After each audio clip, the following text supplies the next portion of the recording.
नमस्कार. मी भाग्यश्री फाटक. मार्केट आणि मी हा सोप्या मराठीतून शेअर मार्केट समजावून सांगण्याचा माझा एक उपक्रम आहे.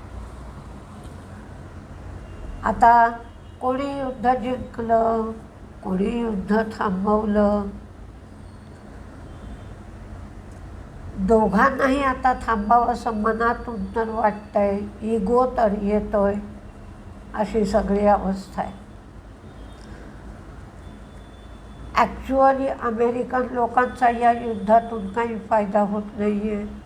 त्यामुळं ते युद्धाला सपोर्ट करत नाही आहेत. आयातुल्ला खामेनीचा वध झाला या युद्धात, ते शहीद झाले. त्यामुळे इराण चिडलेला आहे. इराणला कसंही करून अमेरिकेला नामोहरम करायचं आहे. म्हणजे स्वतःचं कितीही नुकसान हो, पण अमेरिका नामोहरम झाली पाहिजे. आणि त्यातून आर्थिक परिस्थिती खराब होती आहे. त्यामुळे स्ट्रेट ऑफ हॉर्मुझमधून पैसा मिळवता येईल का, टोल लावता येईल का, हे पण इराण बघत आहे.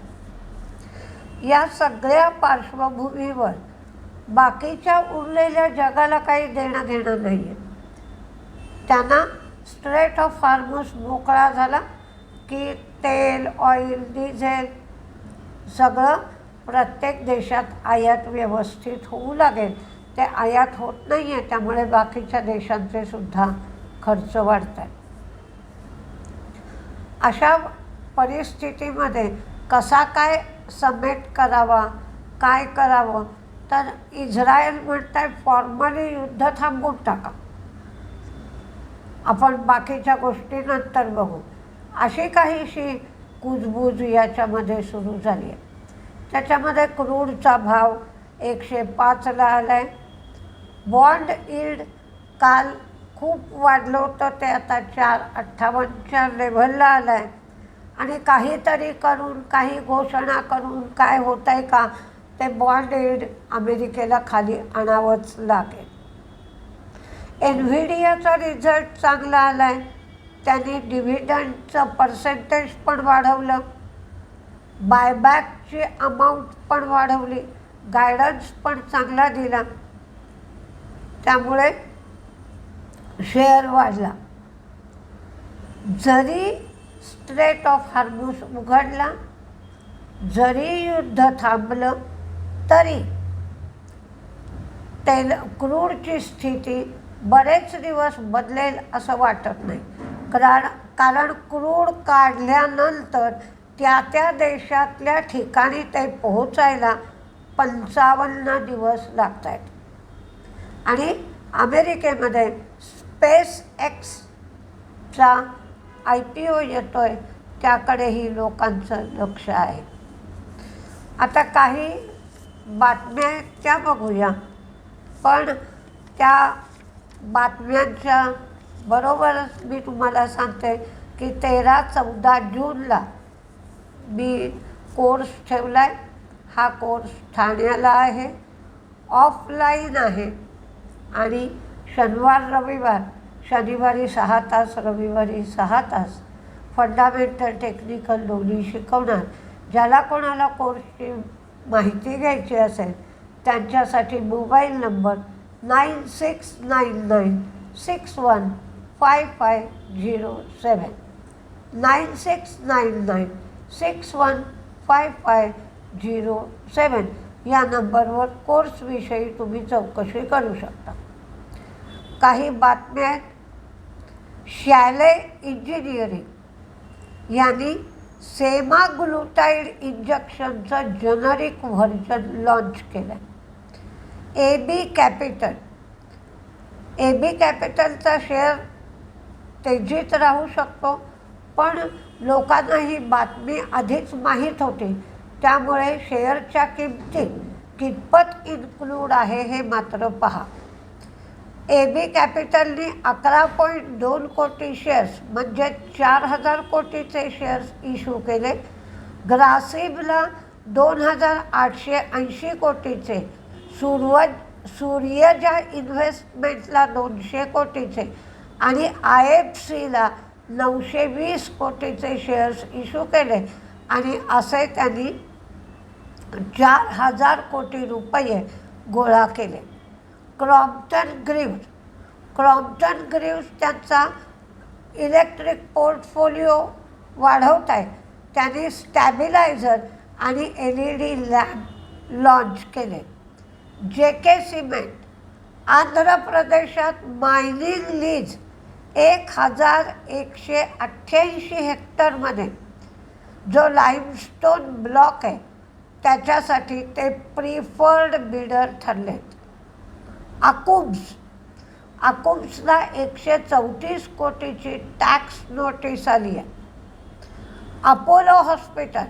अपोलो हॉस्पिटलचा रिझल्ट चांगलाच आहे, पण त्याचबरोबर त्यांनी फर्टिलिटी आणि मॅटर्निटी बिझनेस किड्स क्लिनिकला विकणार आहे असं सांगितलं आहे आणि हा बिझनेस 15.5 बिलियन रुपीजला ते विकणार आहेत.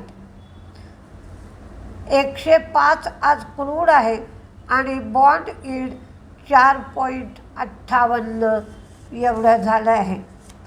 आता आपण रिझल्ट बघूया.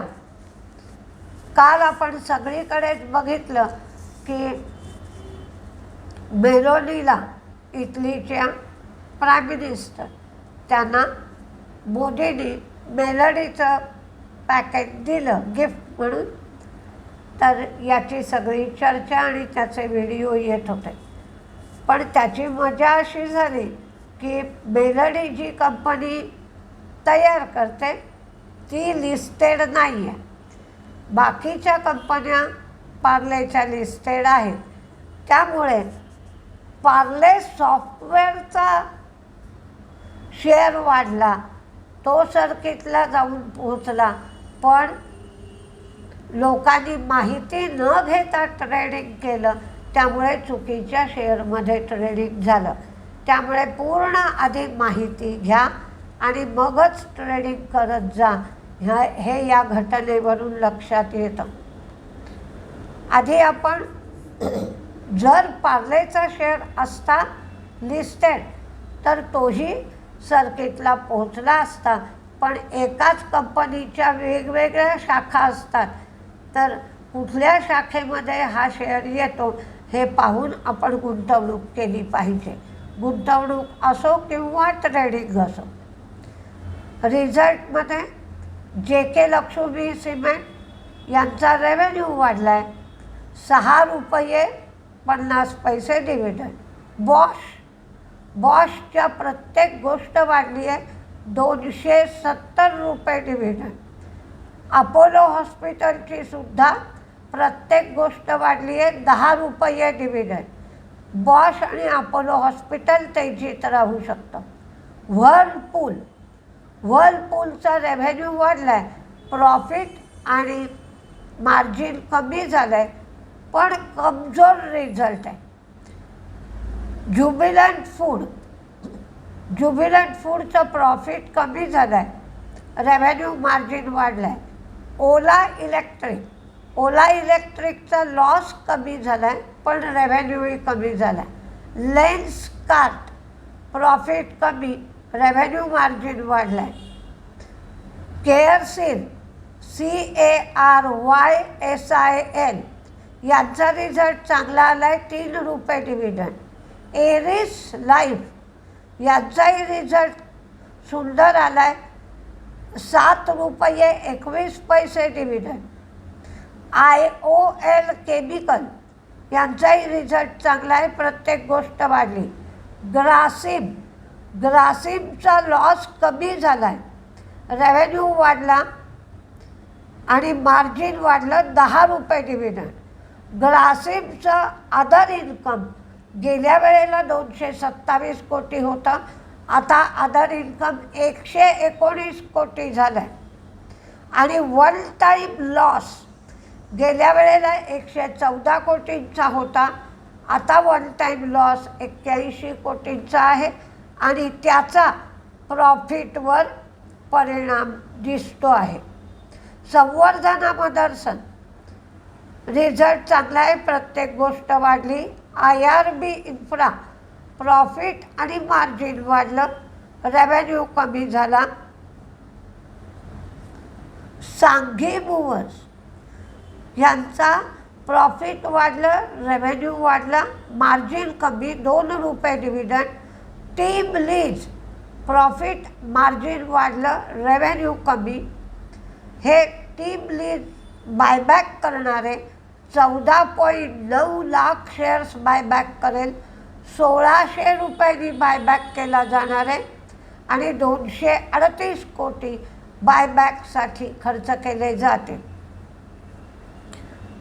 IGI इंटरनॅशनल जिओमेट्रिकल इन्स्टिट्यूट 352 रुपयाचा शेअर आहे, नवीन लिस्टिंग आहे. प्रॉफिट वाढलं आहे, रेव्हेन्यू वाढला आहे, मार्जिन फ्लॅट.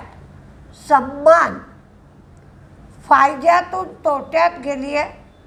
324 कोटी फायदा होता, त्याचा 8,101 कोटी तोटा झाला आहे.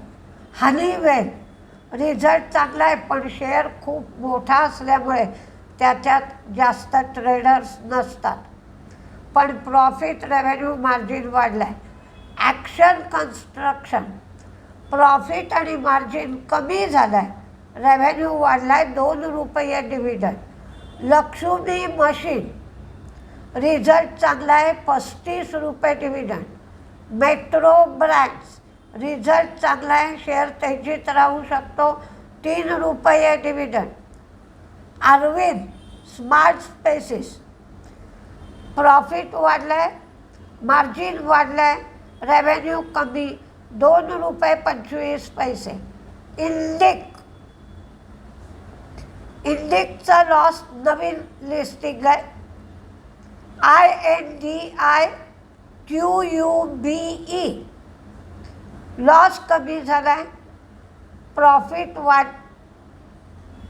रेव्हेन्यू वाढला आहे, मार्जिन वाढलं आहे. एक्सप्रो प्रॉफिट आणि मार्जिन वाढलं आहे, रेव्हेन्यू कमी. प्रोटीन EGOV प्रॉफिट वाढलं आहे, रेव्हेन्यू वाढला आहे, मार्जिन कमी. सात्विक ग्रीन प्रॉफिट कमी, मार्जिन कमी, रेव्हेन्यू वाढला. मेड प्लस रिझल्ट चांगला आहे, प्रत्येक गोष्ट वाढली. गरवारे टेक्निकल फायबर रिझल्ट कमजोर आहे, प्रत्येक गोष्ट कमी झाली. AGI इन्फ्रा प्रॉफिट वाढलं, रेव्हेन्यू वाढलं.